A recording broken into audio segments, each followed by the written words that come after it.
નમસ્કાર મિત્રો, Joseph Murphy લિખિત વર્લ્ડ બેસ્ટ સેલર પુસ્તક પાવર ઓફ યોર સબકોન્શિયસ માઇન્ડની સમીક્ષા અંતર્ગત પ્રથમ વિડીયો આપને અવશ્ય પસંદ આવ્યો હશે. આ જ પુસ્તકની સમીક્ષાનો બીજો ભાગ આપ સમક્ષ રજૂ કરી રહી છું.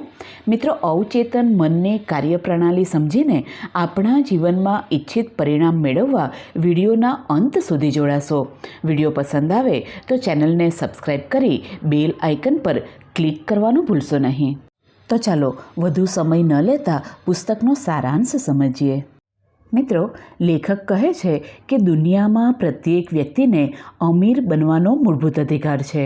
દરેક વ્યક્તિ સમૃદ્ધ જીવન જીવવા અને ખુશ, સ્વસ્થ તથા આઝાદ રહેવા આવ્યા છે. માટે દરેક પાસે એટલા પૈસા તો હોવા જ જોઈએ કે પ્રત્યેક વ્યક્તિ પોતાની જરૂરિયાતના હિસાબથી પૂર્ણ, સુખી અને સમૃદ્ધ જીવન જીવી શકે. આથી જ એ દાવો કરવાનો સાહસ કરો કે તમને અમીર બનવાનો અધિકાર છે. તમારું અવચેતન મન તમારા દાવાને હકીકતમાં બદલી નાખશે. પરંતુ હા, ધનને પોતાનું એકમાત્ર લક્ષ્ય ન બનાવો. દોલત, ખુશી, શાંતિ, સાચી અભિવ્યક્તિ અને પ્રેમનો દાવો કરો. દરેક પ્રતિ પ્રેમ અને સદ્ભાવ રાખો. પછી તમારું અવચેતન મન આ દરેક ક્ષેત્રમાં તમને ચક્રવૃદ્ધિ વ્યાજ આપશે. મિત્રો, વિશ્વના અગ્રગણ્ય ધનિકો અથવા કોઈપણ ક્ષેત્રના ખ્યાતનામ લોકોનો સર્વે કરો તો સમજાશે કે સફળ મનુષ્ય સ્વાર્થી નથી હોતા. જીવનમાં તેમની મુખ્ય ઈચ્છા માનવતાની સેવા છે. સફળ મનુષ્યની પાસે ગૂઢ મનોવૈજ્ઞાનિક અને આધ્યાત્મિક સમજ હોય છે. સફળતાનું પહેલું પગથિયું એ કામની શોધ કરવાનું છે જેને તમે પ્રેમ કરો છો. જ્યાં સુધી તમે તમારા કામને પ્રેમ નથી કરતા ત્યાં સુધી તમે સફળ નથી થતા.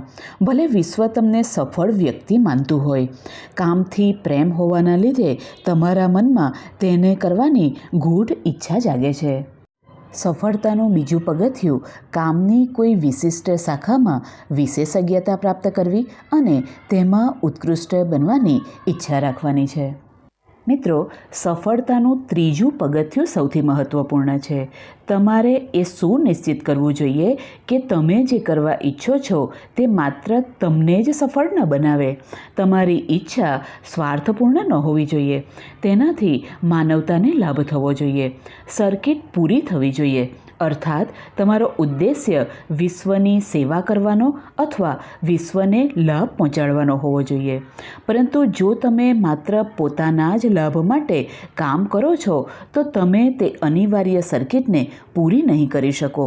બની શકે કે તમે સફળ નજર આવો, પરંતુ તમે પોતાના જીવનમાં જે શોર્ટ સર્કિટ કરી છે તે આગળ જતાં સીમા અથવા બીમારીની તરફ લઈ જઈ શકે છે.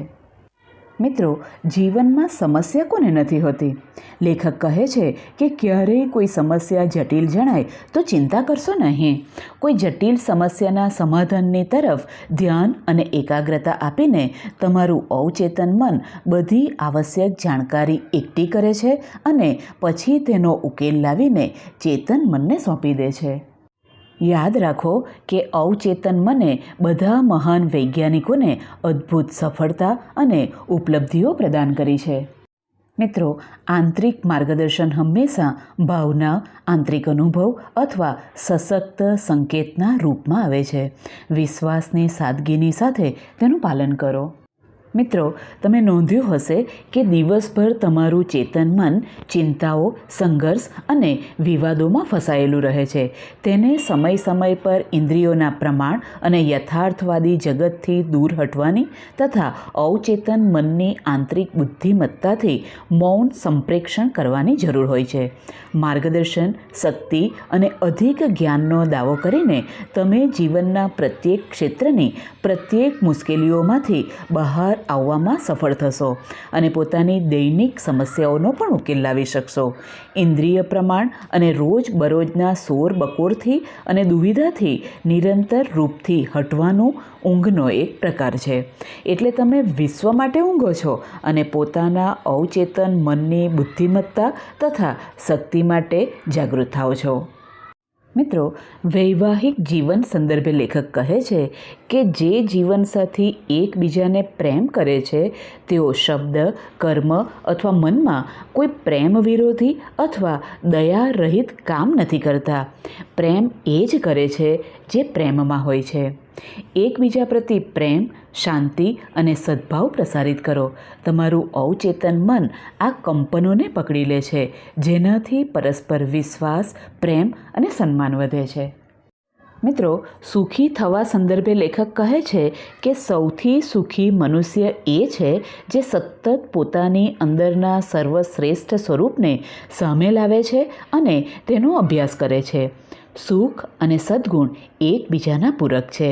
સારા મનુષ્ય ફક્ત સૌથી સુખી નથી હોતા, પરંતુ સાધારણ રીતે સફળતાથી જીવવાની કલામાં પણ પ્રવીણ હોય છે. ઈશ્વરના પ્રેમ, પ્રકાશ, સત્ય અને સુંદરતાને અધિક વ્યક્ત કરશો તો તમે પણ વિશ્વના સૌથી સુખી મનુષ્યમાંથી એક બની જશો. યાદ રાખો કે માત્ર યોગ્ય કામ કરો. તમે અહીં પોતાના આદર્શ પૂરા કરવા અને શાશ્વત સચ્ચાઈઓ તથા જીવનના આધ્યાત્મિક મૂલ્યો પ્રતિ પ્રામાણિક રહેવા માટે આવ્યા છો. મિત્રો, કોઈને પણ તમારા જીવનના લક્ષ્ય અને ઉદ્દેશ્યથી ભટકાવી શકે એવી છૂટ ના આપો. તમારે તમારી છુપાયેલી પ્રતિભાઓને વિશ્વ સામે વ્યક્ત કરવાની છે, માનવતાની સેવા કરવાની છે અને ઈશ્વરની બુદ્ધિમાની, સત્ય અને સુંદરતાને વિશ્વના દરેક મનુષ્ય સામે પ્રગટ કરવાની છે. વળી બીજાની સફળતા, પ્રમોશન અને ખુશકિસ્મતી પર ખુશ થાઓ, કારણ કે એમ કરીને તમે સારી કિસ્મતને પોતાની તરફ આકર્ષિત કરો છો. મિત્રો, જીવન કોઈ વિરુદ્ધ કોઈ વેર રાખતું નથી. તે હંમેશા દરેકને ક્ષમા કરે છે. જીવન તમને સ્વાસ્થ્ય, સ્ફૂર્તિ, સદ્ભાવ અને શાંતિ આપતું રહે છે. તમે પણ પ્રકૃતિની સાથે સામંજસ્યપૂર્ણ વિચારીને સહયોગ કરો. નકારાત્મક, દુઃખી કરનારી યાદો, કટુતા અને દુર્ભાવના તમારી અંદરના જીવન સિદ્ધાંતના સ્વતંત્ર પ્રવાહને રોકી દે છે. મિત્રો, જ્યારે ભય તમારા મસ્તિષ્કનો દરવાજો ખખડાવે અને ચિંતા, તણાવ કે શંકા તમારા દિમાગમાં આવે તો પોતાના સપના, પોતાના લક્ષ્યને જોતા રહો. પોતાના અવચેતન મનની અંદરની અસીમિત શક્તિ વિશે વિચારો, જે તમારા ચિંતન અને કલ્પનાને ઉત્પન્ન કરી શકે છે. એનાથી વિશ્વાસ, શક્તિ અને સાહસ મળશે. મિત્રો, આપણને કેટલીક વાર કોઈક વ્યક્તિની કોઈક વાતોથી ખોટું લાગતું હોય છે, તો એ સંદર્ભે લેખક કહે છે કે બીજાઓની વાતો તમને ત્યાં સુધી ઠેસ નથી પહોંચાડી શકતી જ્યાં સુધી કે તમારી ખુદની વૈચારિક અને માનસિક સંમતિ ન હોય. ખુદને પોતાના લક્ષ્યની સાથે એકાકાર કરો, જે શાંતિ, સદ્ભાવ અને ખુશી છે. તમે જ પોતાના બ્રહ્માંડના એકમાત્ર ચિંતક છો. મિત્રો, ભય સંદર્ભે લેખક કહે છે કે તમે ફક્ત બે ભયની સાથે પેદા થયા છો: પડવાનો ભય અને અવાજનો ભય. બાકી બધા ભય પછીથી પ્રાપ્ત કરવામાં આવ્યા છે. એમનાથી મુક્તિ મેળવો. તમે અસામાન્ય ભયને જીતી શકો છો જ્યારે તમે જાણી જાઓ કે તમારા અવચેતન મનની શક્તિ પરિસ્થિતિઓને બદલી શકે છે. મિત્રો, ભય મનુષ્યનો સૌથી મોટો શત્રુ છે. ભય જ અસફળતા, બીમારી અને કમજોર માનવીય સંબંધોનું કારણ છે. લાખો કરોડો મનુષ્ય અતીત, ભવિષ્ય, વૃદ્ધાવસ્થા, પાગલપણા અને મોતથી ડરે છે. પરંતુ ભય તમારા દિમાગનો એક વિચાર માત્ર છે. એનો અર્થ એ થયો કે તમે પોતાના જ વિચારોથી ડરેલા છો. મહાન દાર્શનિક અને કવિ રાલ્ફ વાલ્ડો ઇમર્સને એકવાર કહ્યું હતું કે જે કામથી તમે ડરો છો એને કરી દો અને ભયનું મોત નક્કી છે.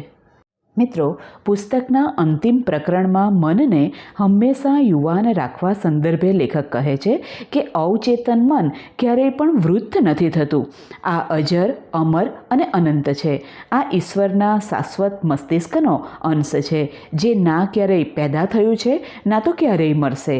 ક્યારેય પણ વૃદ્ધાવસ્થાનો તમારી આધ્યાત્મિક શક્તિ પર કોઈ પ્રભાવ નથી પડતો. ધૈર્ય, દયાળુતા, સત્ય, વિનમ્રતા, સદ્ભાવ સદભાવના, શાંતિ, સામંજસ્ય અને ભ્રાતૃત્વ એવા ગુણ છે જે ક્યારેય વૃદ્ધ નથી થતા. જો એકવાર તમે આ ગુણોને પોતાના જીવનમાં ફળવા ફૂલવાની તક આપી દીધી તો તમે હંમેશા મનથી યુવાન બનીને રહેશો. આથી જ લેખક કહે છે કે તમે એટલા જ યુવાન છો જેટલા ખુદને માનો છો, તમે એટલા જ સશક્ત છો જેટલા ખુદને માનો છો, અને તમે એટલા જ ઉપયોગી છો જેટલા ખુદને માનો છો. ટૂંકમાં તમે પોતાના વિચારો જેટલા જ યુવાન છો. મિત્રો, અહીં પુસ્તક સમીક્ષાનો બીજો ભાગ પૂર્ણ થાય છે. જો પ્રથમ ભાગ આપે ના નિહાળ્યો હોય તો એ જોવાનો મારો આપને આગ્રહ છે. મિત્રો, અવચેતન મનની શક્તિના ઉપયોગ દ્વારા જીવન જીવવાની જડીબુટ્ટી શીખવતું પ્રસ્તુત પુસ્તક power of your subconscious mind માત્ર વાંચવા નહીં પરંતુ વસાવવા લાયક છે. મિત્રો, વિડીયો પસંદ આવ્યો હોય તો લાઈક અને શેર કરી ચેનલને સબસ્ક્રાઈબ કરશો. Thank you very much.